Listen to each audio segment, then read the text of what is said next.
Hi everyone! It has been quite a journey for Someplace Warm. We have kept each other company across the past 7 months in 10 episodes. Thank you for sharing with us your thoughts, your emotions, and for some of you, even your take-home points after listening to the episodes. Right, so 7 months might not sound like a short period of time, but in this time frame, I guess a lot of things have changed too. Some aspects of our life has changed, and we are sure that you have changed as well. In Season 2, we are bringing back the same old familiar feelings, but also some new refreshing content. We will be chatting with each other about the things that intrigue, concern, or even annoy us as millennials, right, in our usual episodes. But we'll also be dishing out some unsolicited advice in our new Unsolicited Advice for Millennials series. It is a very mouthful series, but we are incredibly excited for the new season. Yes, and we hope you are too. See you real soon.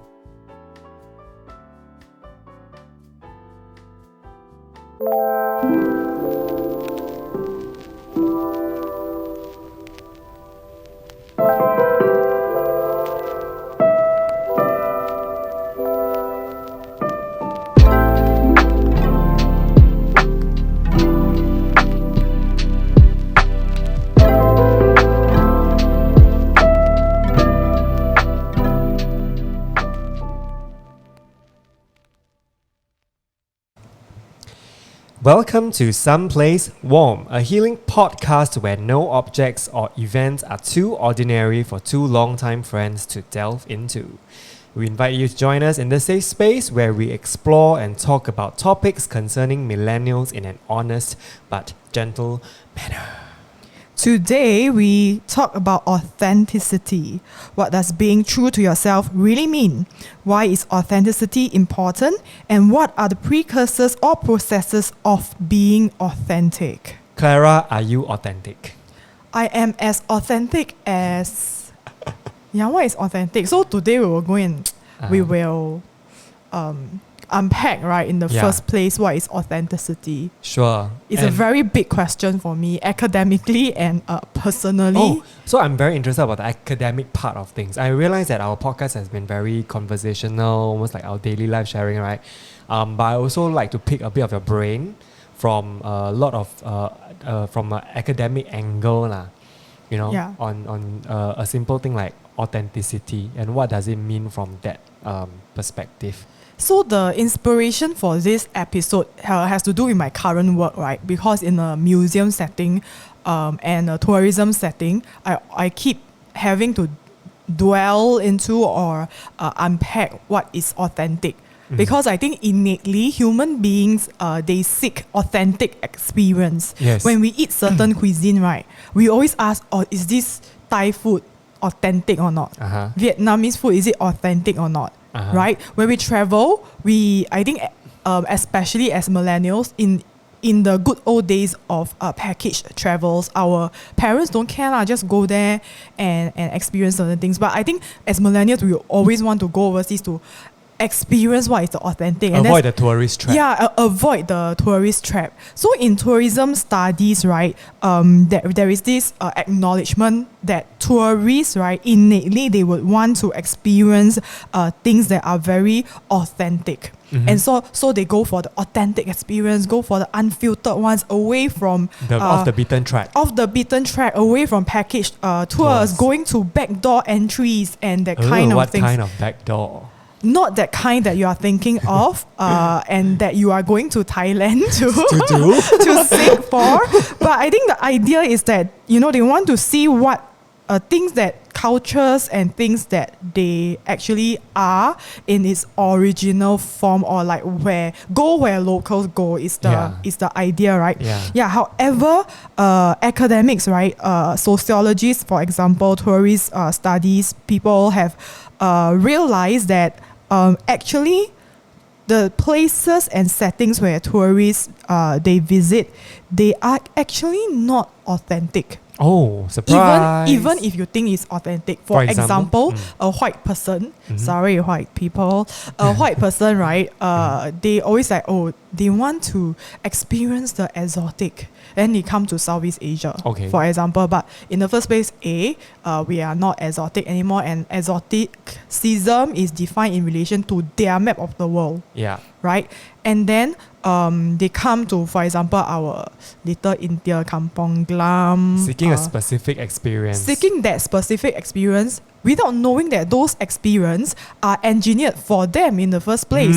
So, do you know, right, that actually the Kampong Glam, Chinatown, Little India, and which one?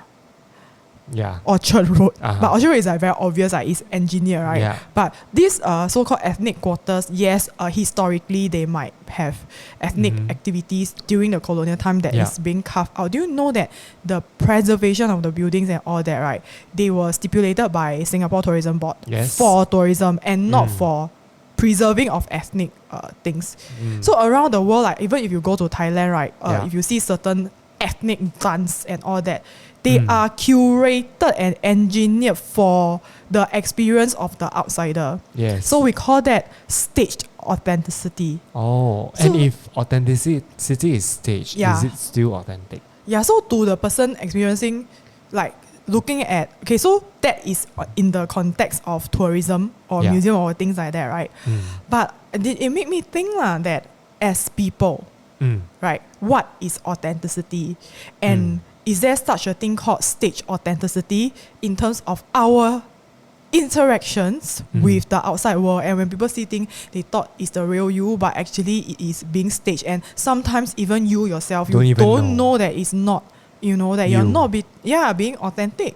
Right. So that's my inspiration and starting point of this episode. I think the driving force is also, if you listen to the last episode, Eric basically say that I'm like an open book, right? Yeah. Whatever that goes into my mind, then I will just blabber out. So is that a good thing? Is that a bad thing? We can discuss later. But what does being authentic mean to you personally? Okay, maybe I can answer first. Yeah, so to you, what does is authentic equals to being yourself firstly for you? I think authenticity comes from the fact that you are very at ease with who you are as a person, and also the representation of you is accurate lah. What do you mean by representation of you accurate?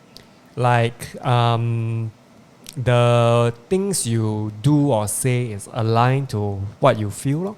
I think that is... Yes, correct. That's precisely how I define authenticity. Like whatever is within you, you present it as such and not in... I always use this Chinese term, right? You jia jia. Yeah, you jia jia, or you fake, right? Fake. Yeah, so the thing is, if let's say I'm being authentic, but the means I use to achieve this authenticity may not appear authentic, then is that authentic? This is very meta leh. Meta. I don't understand. What does it mean that the means that you are trying to achieve the authenticity is not authentic? This is something that is very foreign to me. Okay, for example, okay, I'm very authentic. For example, I'm very authentic at putting fitness as one of my priority in life, right? But maybe on social media, for example, I need to purposefully stage that I lead a very fit life so that it aligns with people's perception of my identity. Okay, do you mean reverse engineering kind? Reverse engineering. Like, so, actually, so the beginning stage, stage 1 is that deep inside, you are not a fitness junkie. Correct? Yeah. I am. I just have to constantly put out a front that I am more junkie than you are. More junkie than you are, but like erasing the... Sometimes I feel so lazy. Yeah, sometimes I have cellulite. Sometimes I have like a belly. Sometimes I just don't feel good, right? So you are being selective in which aspect of you are presenting to people. It's not necessarily that you are putting up a front. You are just being selective in curating how you want to be seen. Is that inauthentic? That's my question. Well, yeah, this is a good question because I think I have a problem with that. Okay, what's your problem? As in, I have a problem with people doing that. It's not that I don't do that myself. It's just that social media can only represent our life or our conversation with people, like in that short 1-2 hour, can only represent our life in a very limited way. So we cannot possibly show all the dimensions of us to the outside world. Yes. So yeah, maybe in that sense, then true authenticity can never be achieved lah. But I think the intention is very important. Yeah. Are you trying to be selective so that you are hiding things from people? Or it's just because no time to go and tell people long grandfather story lah. That's true. Yeah, so should I say this? Say lah. So somebody like in terms of social media posting, right? In terms of fitness, somebody posted herself on a weighing scale. Okay. Saying that she lost 20 kgs or something, 10 kgs or that kind of thing after giving birth. Yeah. I knew from another source that person is she takes like food replacement, meal replacements. However, in the social media, she said, I achieved this. I shared my not that one is like outwardly lying already, right? So she said, I achieved this. I achieved this postpartum weight by not having to diet. And not having to exercise, which is true. Yeah. But the truth is like with these two, there's an additional caveat, which is meal replacement. Oh, okay. So to me, that's not being authentic. Got it. And your inauthenticity, be it conscious or unconscious or intentional or not intentional, to me this is bad because it has ripple effects on the people around you who are dealing with weight issues and looking at ways to lose weight, for example. Or they'll be wondering, how come this girl like effortless in the losing of weight and I'm still stuck here? I must have a problem. Yeah. So that is like one of the issues that I have with being not authentic. And that leads to my question, right? Yeah. Why is authenticity important? So I think I've touched on one part already, which is that if you are fake, then especially on social media or any other platforms or situations, then you give the wrong impression, then people think that that's the way in which you are able to achieve certain things in life. Do you think not authentic, like people are insecure people or people pleaser? I don't know whether they are insecure. Maybe insecure, or maybe some people will have the tendency to paint a perfect life, right? Yeah. Why? Why do you think people want to is for this vanity reason maybe, or maybe to feel like they have something going on for them? I don't know lah. Yeah. But on the topic of that, I was accused of being, I told you of being phony when I was younger. Yes. Like in terms of how I relate to people, although it was not my intention to be fake. Right? But people have that intention. Or I've received feedback that, hey, I think Eric, you are a bit phony. Like I don't think that you practice what you preach, something like that. How has that comment it affected me a lot, because first I wasn't aware that I gave that impression. Yeah. Second, I thought I was very authentic. How come you say I'm not? So I confused. Do you ask that question? No, I was still taken aback when by we the were feedback. young, or actually now also lah. Sometimes when people give you surprising, no, you call me phony, fuck you lah, bye bye. Or actually like now, depending on the situation, maybe we are older, we know that actually conversations don't end like at that instant, right? Yeah. Next time or whatever, you can text the person. Can you elaborate on why? No, I don't feel like I need to care anymore now these days. Yeah, you think I'm phony, But then you see the person who called you out, right, was able to jolt you into my trigger me. It's not as if it's not that I am back. What is that called? Gaslighting. So I thought about yeah. it. Maybe I was very measured in my response to people. That's why they think I'm phony. Smoke screen. Right. You know I smoke screen during my last few episodes. But anyway, yeah lor. So I also don't know leh. When people accuse me of being phony, I was shocked lah. Then I did a bit of self-reflection work, and I came to realize that I tend to probably sugarcoat my words in the fear of hurting some people. I see. Or like and it may come off as being phony or being come off as being inauthentic. So lately I don't even try.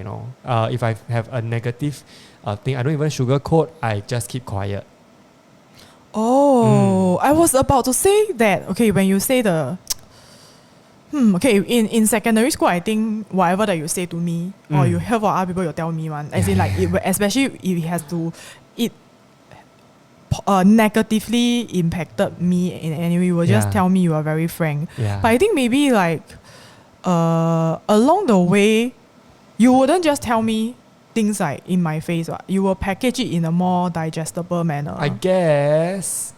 Yeah. Yeah, but some people will see it as why you sugarcoating and it's not very authentic lah. I see. Yeah.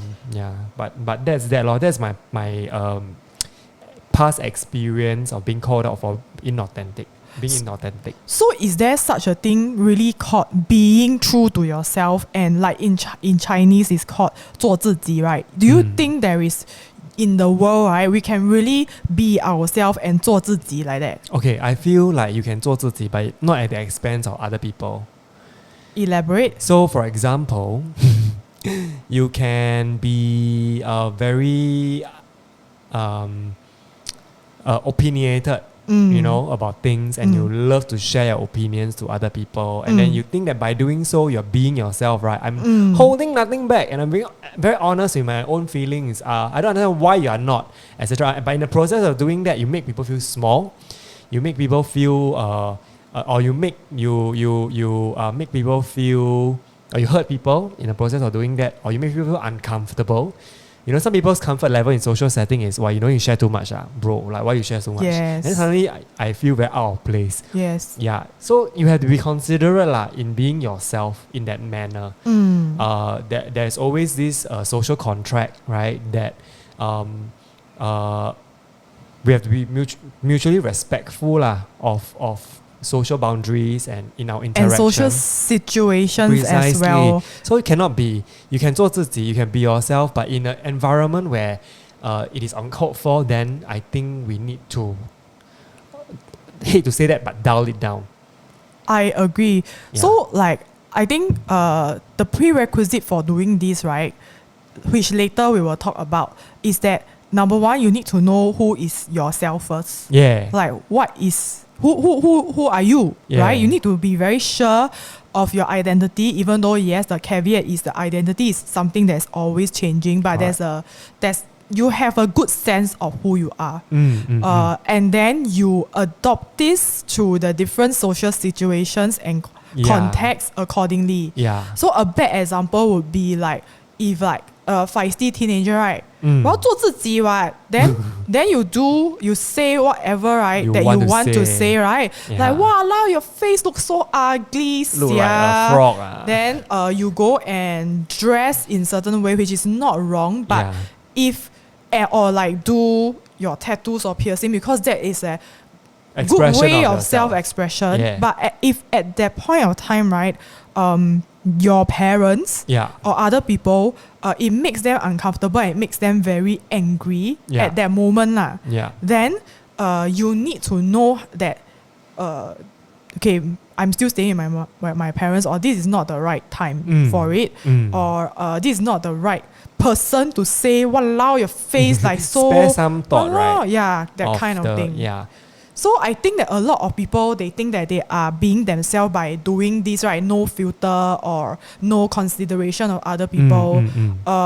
Actually, they are not sure of who they are. Are they? First, maybe. Oh, then they want to overcompensate. They want to they think that's who they are. And then again, they, number one, they not only not know who they are, they don't know who their friends, their parents are or want. right? Then it's just very obtuse that is not being yourself lah. That is right. assuming who you are or right, projecting maybe a image that you want to be. I'm sure as a teacher you get that a lot from your students, right, in the past. I think students or last time if you think back, some of our friends or some of us, we are also like that. It's true, right? It's true. Overcompensate, huh?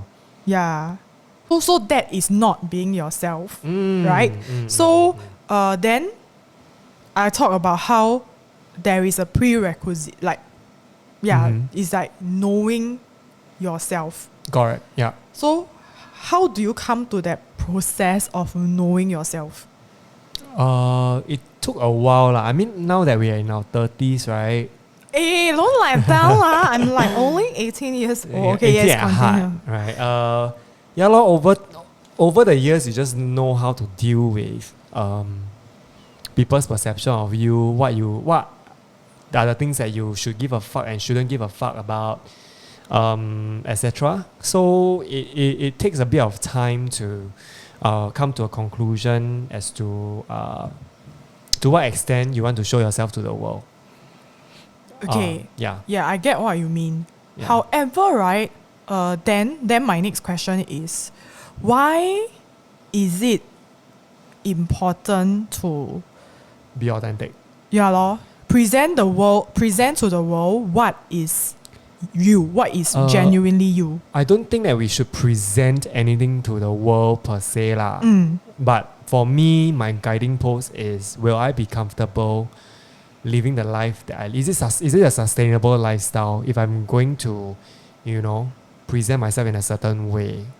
Because it can be very tiring to live a double life. Or to live a life that you think you want, but actually doesn't really align with who you are as a person. Yeah, so for example, like innately you know that you are a very creative person, but you put yourself in jobs that, so sucking jobs that make you feel that you don't live your fullest potential, then it's very tiring lah. It's not wrong. Or a job that you have to constantly put up a persona, a front. Yeah, it's not wrong, but it's tiring, lor. It's very tiring and taxing. Yeah. And I think taxing not only on yourself, it's taxing on the people around you also. Okay. Because like, if you don't know what you really want, then where people will like, okay, so for example, you put out front like you are a very easygoing, chill person, or you don't have boundaries because you are putting out front, then you don't communicate, you don't present that to others, then you don't communicate that to others. Then when people offended you, you just pretend that everything is okay also. And then you reach a boiling point. And like people don't know whether they step over that boundary or not. And then like things will go haywire. So must put your full facts on the table, right? I'm not sure whether full facts. So the I'm discussing this as my positionality, my position as a person who cannot help but to be yourself, an open book and myself. Yeah.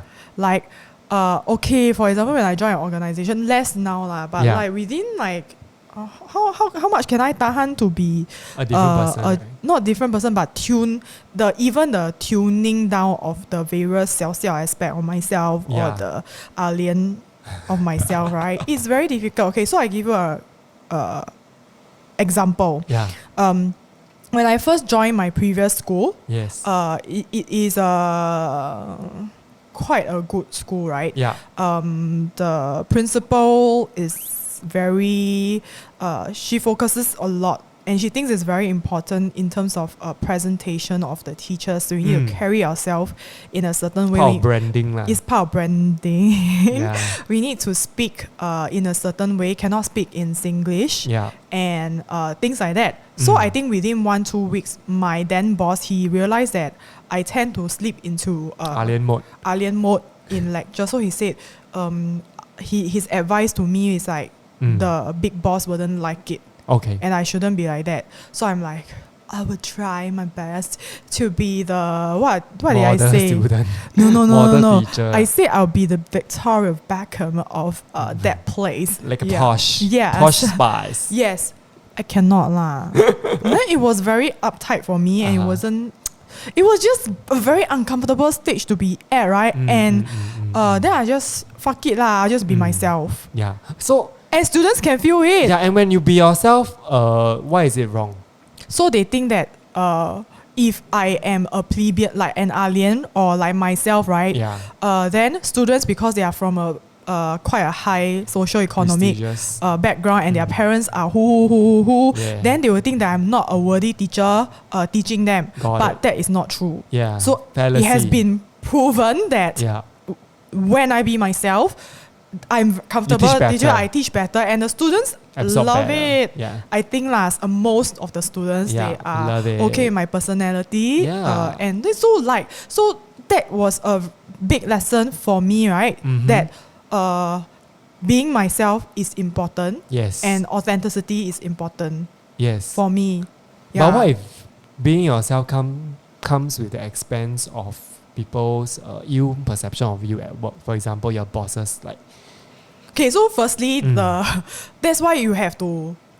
So my definition of being authentic, similar to yours, is whatever that is within is aligned. So alignment is the keyword. Yeah. It's aligned with your exterior and how you present the world, and also it extends to how you treat and relate to people also. So right, if my boss told me that I tend to, because authenticity, because like you say, I'm an open book, right? Yeah. So my ex-boss he said that at some junctures, when I become stressed, oh my God, food is here, hold delivery. On. Your hold on. I'm back, guys. I'm should back. Should we eat with calorie?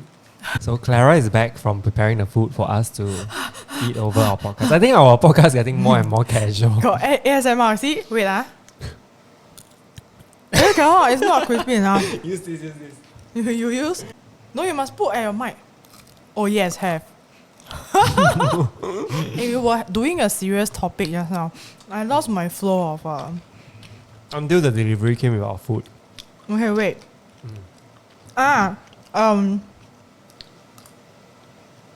Yeah, what is inside you shouldn't be shown to the world, correct? Something like that. Or it will give negative impacts to the people around you. Yeah. Oh yeah. So my ex-boss told me that because when I feel stressed, then people around me would feel it. So I told him that I don't think it's the right way for me to mask my emotions, because it is my intention to be authentic. Whatever is inside should be aligned with whatever that is outside. So what I should do, instead of pretending on the outside, I need to make the adjustments on the inside first. Okay, how do you do that? So for example, like be in a situation where I am not always so stressed or like dealing with my anger, working with it internally, so that externally when I represent it, it is that I'm in a less angry state. Will it help if, let's say, you have different modes and different representation of yourself at different contexts and environment? Of course, I think. So does that make you, having multiple personalities, does that make you inauthentic? I am not sure Okay, so for me, right? Yeah. Like what you mentioned earlier on when you were on work setting with me. Yeah. You see a different side of me, right? So it's almost like I put on a different cap whenever I'm in different situation. So I make peace with whatever cap that I put on during that particular context, without feeling like I'm not being myself, because that is part of myself. Like, you know, the serious, getting shit done Eric is part of me. But also the sampat, you know, everything Correct. also can talk cock, also part of me. I agree with you. I'm not saying that my boss is his observation of me being stressed and whatever is totally right . But that was my his assessment is not very right. It might be right in some ways, but not totally. The observation wasn't totally correct because he wasn't there to see other contexts. Yeah. But I agree with you. So I think I tend to do that also, but less consciously. I mean, of course, with students, it's not that I'm being inauthentic to them, but there are certain things that I wouldn't say "fuck you" in the class, right? I want to see you do that. I mean, I want to do that in certain situations, but I think I'll get arrested lah. Yeah. My ex-colleague who hasn't, like, we are very good friends, but we haven't been working with each other since 2018. So lately, I got to talk to her briefly under a work context. And she said she cannot get used to it. Because she said, why are you talking to me in such a serious manner? Then I'm like, no, but then this is my work. Used to this is my then I'm like, you forget that I am serious, but in the work context. Yeah, so I totally get what you mean. So actually curating, not really consciously curating, but more like having code switching. Code switching actually helps, right? To kind of have a personality that serves a particular purpose. Yeah, I guess. But also owning that we have multiple facets lah. Yeah, and in doing a particular personality, you are not being inauthentic in hiding the other ones. So again, right, the precursor is you already self-awareness. Self-awareness and sort of know who you are already. Right. Yeah. I give you another example, right, of why this alignment, right, with the inside and outside is very important. Because, right, when there is no, number one, self-awareness of who you are on the inside and how you always present yourself to, because like the awareness on two levels again, right? One level is the internal awareness and another level is the awareness of how your actions and your perceived. Are being perceived and received and how it might impact other people.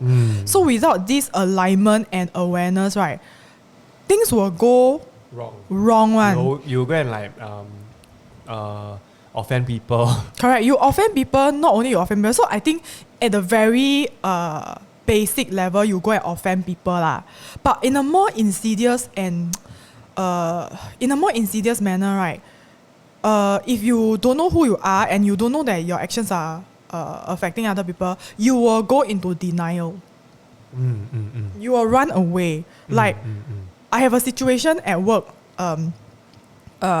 sometime last year whereby that person didn't know that his actions are had negative impact or ongoing negative impacts on the people around him.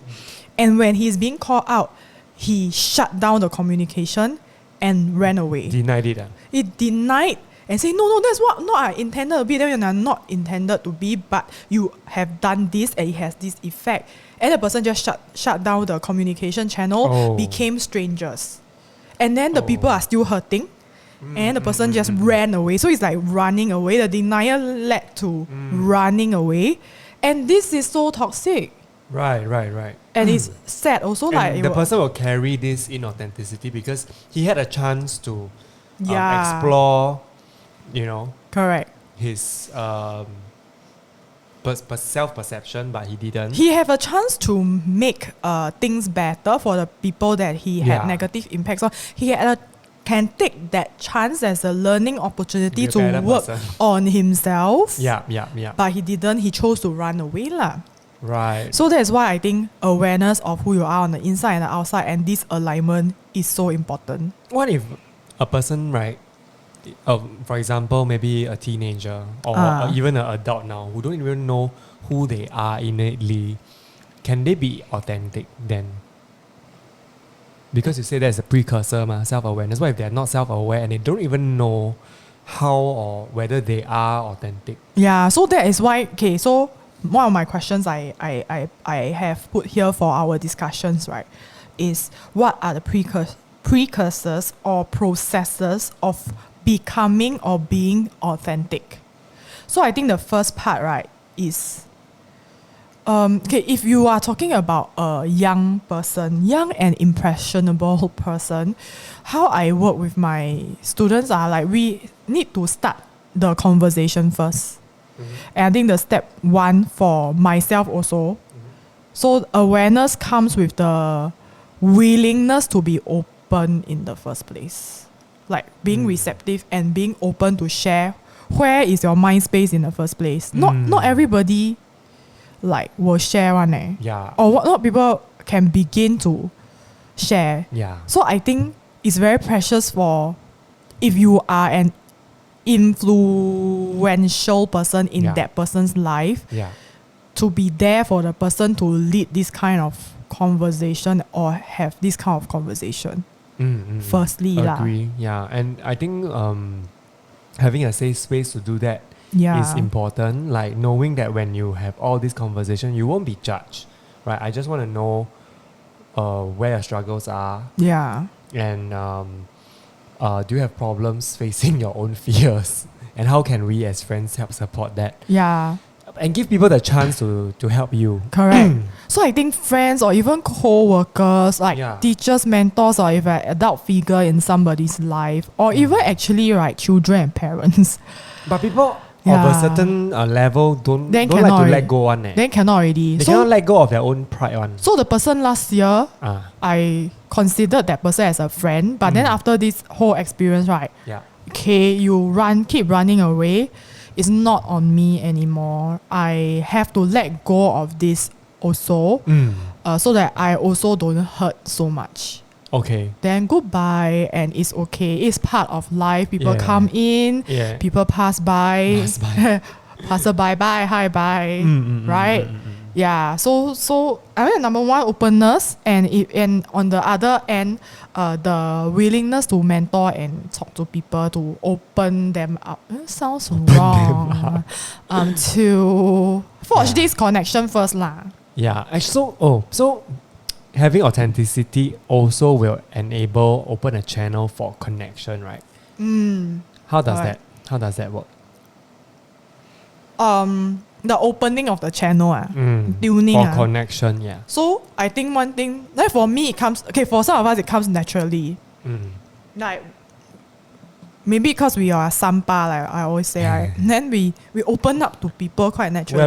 We are empaths now. I think so people come to us with all sorts of different things. Or we sense whatever people are feeling anyway, so we tune to them also, which can be on some level very sapping energy. But it can be a practice also. So I want to talk a bit about mindfulness.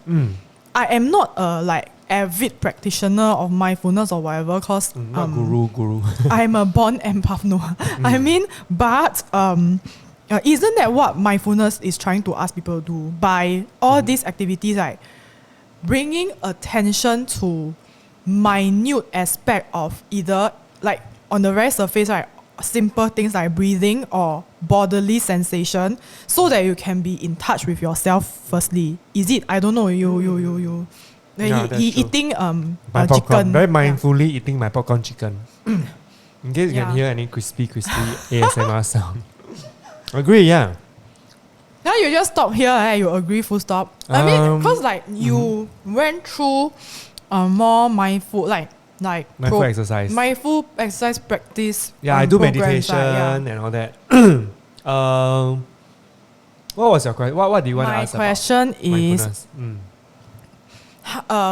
you are asking what are the ways to open up people. Then I say, some of us are born with the... sorry, I'm not if you are not born with Clara's superpower of opening people up, I guess you can consider creating a very safe environment and a safe space for people to open up to you. Can let them know that, I know that you are going through something right now. If you're not comfortable in sharing, it's okay, but just know that I'll be here when you need me to listen to you. And then let it known that there won't be any judgment. But then how to open up to yourself is the mindfulness part. You can conduct the same activity to yourself also. Tell yourself, Eric. Okay. Tell yourself, Eric, I want to have a very honest conversation with you, but I know you may not feel like it's ready. The time is the right time, but I'm willing to have this safe space with you. Like, you just converse with Oh, yourself. actually, it's to very extend- interesting. I don't talk to myself in that way. Of course, you don't talk to yourself like an idiot but like that lah. somebody need, yeah. someone, So it's- some people out there need to do this thing. Yes, because this is called self-compassion. Oh, Yes. So you Okay. extend that compassion that you would for other people to yourself first, and then you create that sense of space to ponder and explore what you're feeling lor. And I think you can also let yourself know that whatever you're feeling is temporary. It's almost like a passing cloud, right? It comes and then it goes, and you just have to be very still with that. So that's part of my mindfulness practice as well lah. Okay, so Welcoming a negative emotion. yes, that's very important because we always want to feel positive emotions, right? Then when the negative emotion comes, we just try to hide Siam. it or siam or run away Yeah. from it or cover it with something Or else. distract ourselves. So, okay, if you are not a person born like me, that there are certain practices and methods for you to be more in tune to yourself. So, number one, like the self-compassion or even certain targeted mindfulness activities for you to be more in tune to yourself lah. I realized that Eric mentioned about stillness. I don't understand the concept. He had mentioned it through different episodes, I realize, but I don't really quite get the concept. What do you mean by being still? Yeah. I think sorry. He choked on the chicken. Yeah, I help you all to explain, describe what he's going through now. I think fundamentally being still is just, how our mind has so many thoughts all Yes. happening at the same time, right? Yes. And we don't see things clearly because there's so many. It's almost like the analogy of a bowl of muddy water. When it is muddy, right, it's because the water is not still. And when you let the water sit for maybe an hour or two or overnight, you'll start to realize that all the residue will settle to the bottom. Oh my god. Yes, and then you start to see things clearly. So the concept of Okay. stillness is that, regardless of whatever that's happening. My god, as a geographer and like the notion, I didn't Oh no, share. link to. No, it's like What about? turbidity, turbid water that Turbid. is not still Uh-huh. is muddy. I didn't link this to each Yeah. other. Yeah. Ah. So that's that lah. So the idea. But of then how do you let how do you let things 沉淀? How do 沉淀, you yes, let the right things word. settle? How do you let the sediments settle? Meditation is one. So what helped me in my meditation practice, right, is the acknowledgement or the awareness that there are spaces between thoughts. Okay, wait. This one I need to think about it a bit. There are spaces between thoughts. Okay, so between now you're eating your popcorn chicken, right? And then I punch your face. The immediate reaction is, what the fuck? Why you punch me? Before you reach that stage, right, there is a space in which you could actually respond. Whether to walao to me or this not. is what we teach the students actually, the got anger management problem one. It's like the when things happen to you, you must pause and think first. Correct. Yeah. Yeah. Okay. And a person with very strong practice will be able to respond instead of react. Correct. And when you respond in a good manner, not good lah, but in a non-destructive manner, right, you prevent a series of destructive incidents happening to your life. Okay. Wow. I think we have a lot more to learn and practice to this skill of tuning into ourselves and wow, there's so many things It's that mind are work, happening. lor. Yeah, it's mind work and like the things that so when you are really aware of all these that are going and you have skills to like what I say just now, right? It's like the solution for me, I'm very clear, is not to change my representation of the outside. Yeah. It's this kind of work so work. that at the end of the day, what is going on inside does not negatively affect Correct. what is Your the actions. the people that's Precisely. who are around me. Yeah. Wow. Okay. Yeah. But again, I acknowledge that I have still a long way to go in terms of this. We are not like Yeah. Chen Xian, right? But- we are not like Buddha. Correct. We still have our own triggers. Correct. Yeah, and But trauma. guys and girls, the first step is really awareness. Yeah, it is. And then as in openness and then awareness yeah. and then mindfulness, yeah. the practice of working within yourself. And I also want to think that with all this comes allowing yourself to be vulnerable. Yeah. Important. Because just now, like what I say, opening up. Why is it that opening up is not comfortable for some people? Or being vulnerable is not. Trigger response, you don't want to be hurt again by reminding yourself of certain unhappiness. Yeah. And also, I think the second part is like, sometimes we also worry, right? Like when we share, we overshare, or like, how will people think about that? or like, I don't care how will people think at this stage. Like, will people make use of this information against us? I think that is the concern that a lot of people have.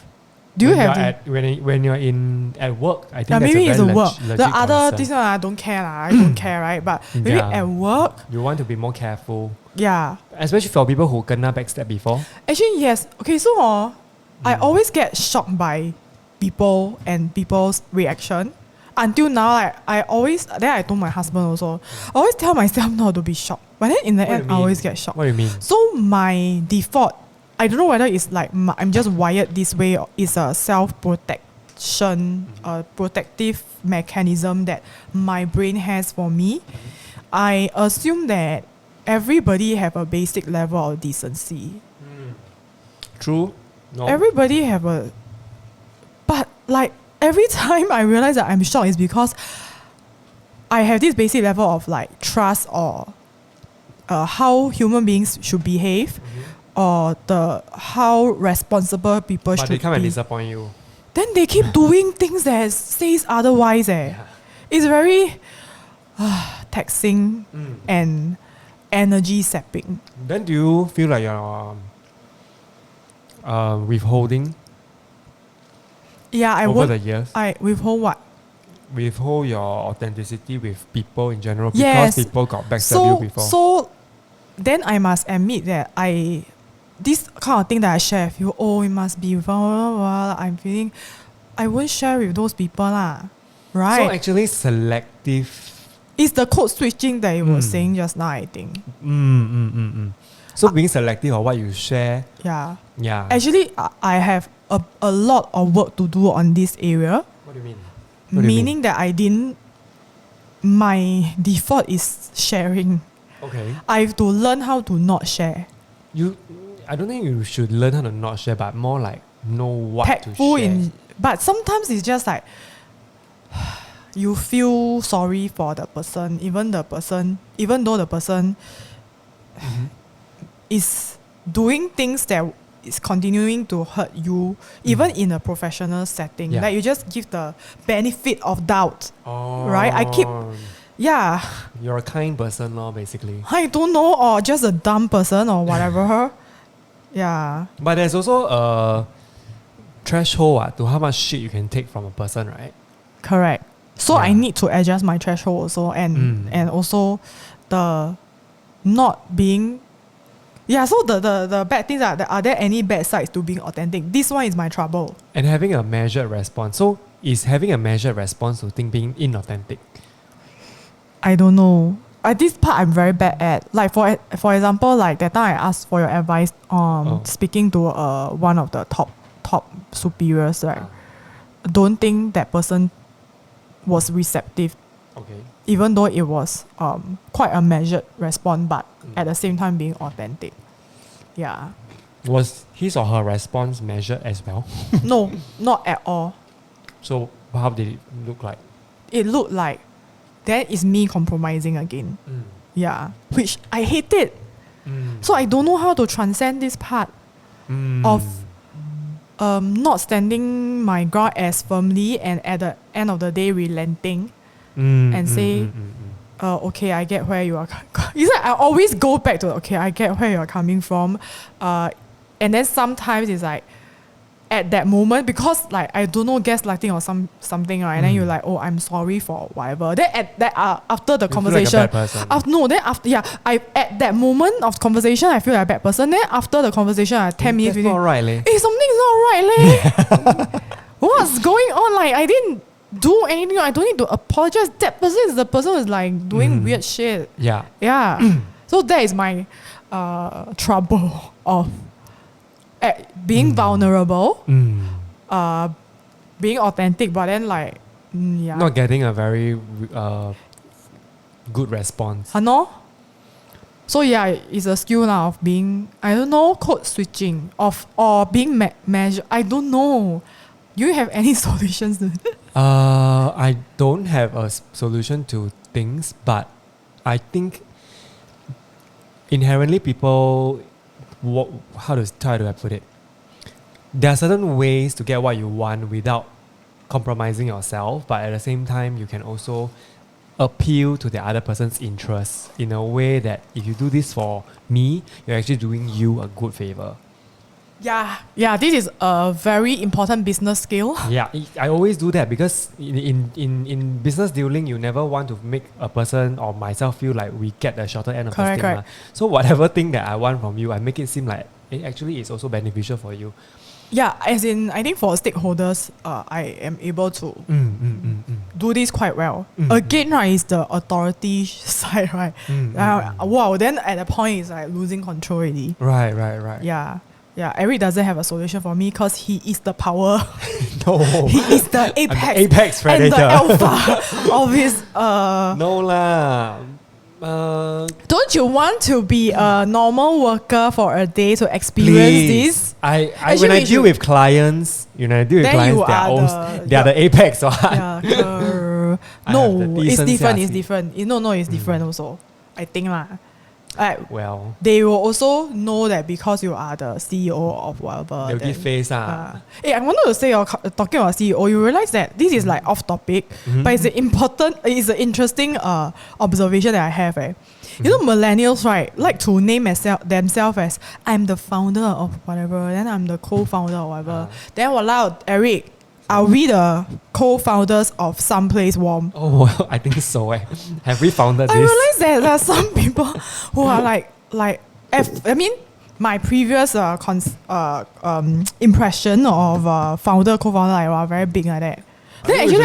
We should be 40 under 40 for having because 30 under 30 too late. 35 under 35. 35 under 35. No, then I realized that actually some of their projects are really very small. But then they are like very proud. I am the founder of this project. Wow, then we can put in our CV, right? Okay, sorry. But what impact did we make? Yeah, that's why. That's actually they don't have impact also. Then for me, no, I'm not comfortable with that. It's just a weird thought. Like, hey, we can say that. You can. Is it? You can. I'm used to being called a founder anyway. And You founder are of another one. You're a ginger founder of your business, what? Yeah. Lah. But what if this podcast becomes a business? Will you want it to happen that way? Unless you can feed the both of us.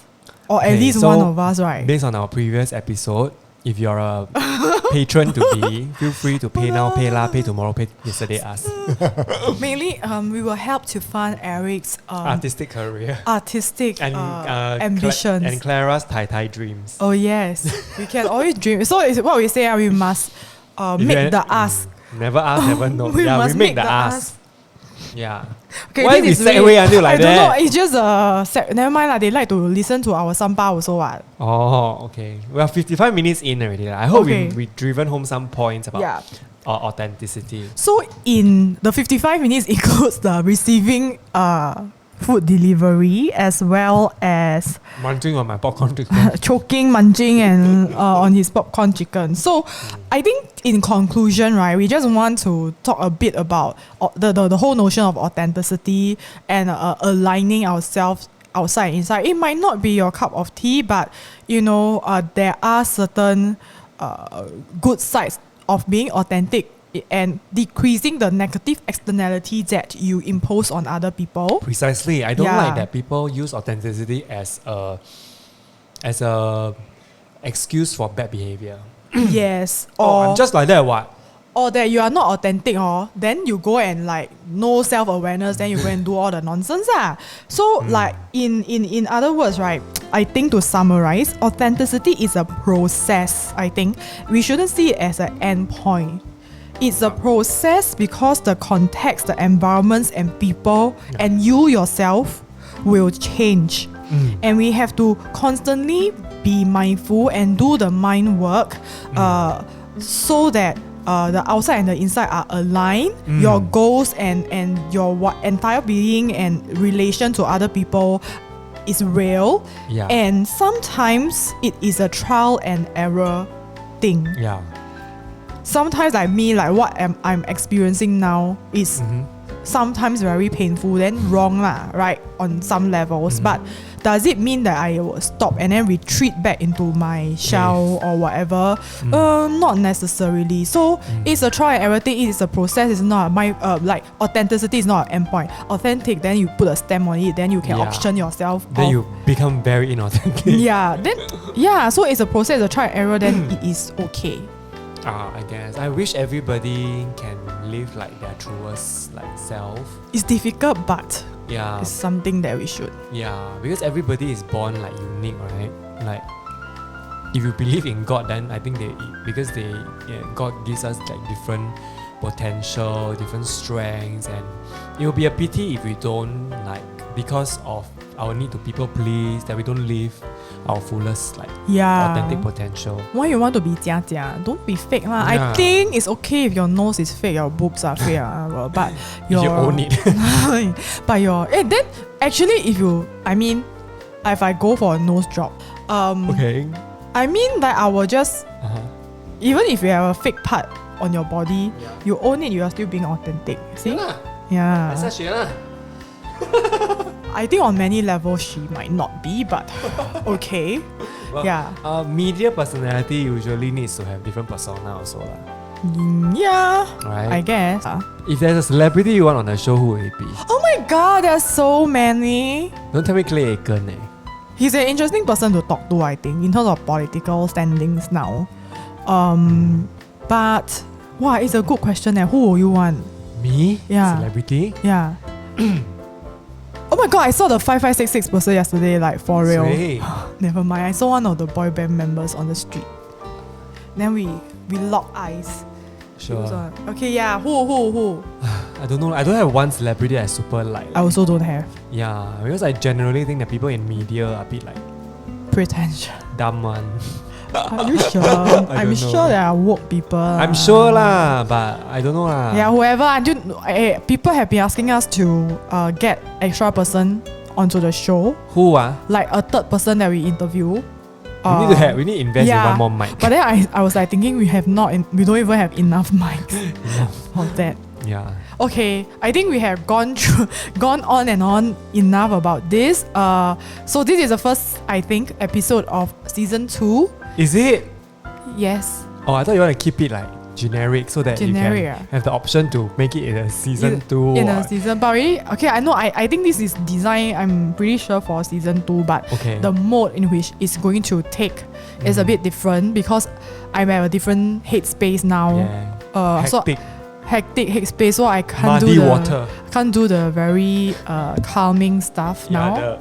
The what there's a theme for Nordic Hoogly. You cannot hooger anymore. I cannot hoogly anymore. Can I think our chat is quite hoogly, but we're not at that really zen cafe relaxing kind of thing. So with that, we hope to come to you with more materials. Please continue to interact with us, drop us DMs. Let us know also what you want to hear. Yes. On our Instagram, slide into our DM. Eric will like, especially if you are rich, slide into his DM with a donation. PayPal. We should set our PayPal.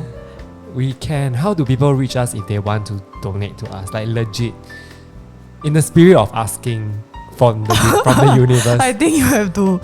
Honestly, we have 130 followers now, right? If one person, everybody give us $1 each, then we can get a new mic already. Right? Anyway, how much is one mic?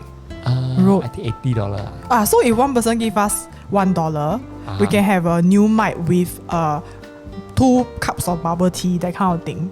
That will make our life. No, that will make our day, like. That will make our day, yes. Okay. We can set up a... Yeah, you just treat it as you are buying a friend Kickstarter. kopi lah, right? Yeah. Since you feel like we are like your friends. There are talking to people you. who have this set up another website and say, buy us a coffee.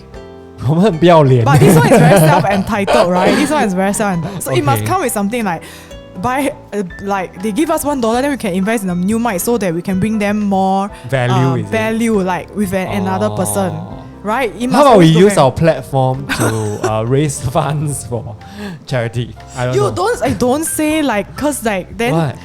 if we don't do it, I will feel so guilty. So Oh. Yeah. Oh, no, don't. yeah, I see, very bad. Stop gaslighting, I mean, stop making my guilt level like increase Anxiety. even more. Okay, so with that, see you on the next episode. And Eric, have a good holiday. Oh, yes, thanks. By the way, I'm Bye. going to Bangkok. Bangkok. Yeah. Okay, goodbye. Bye.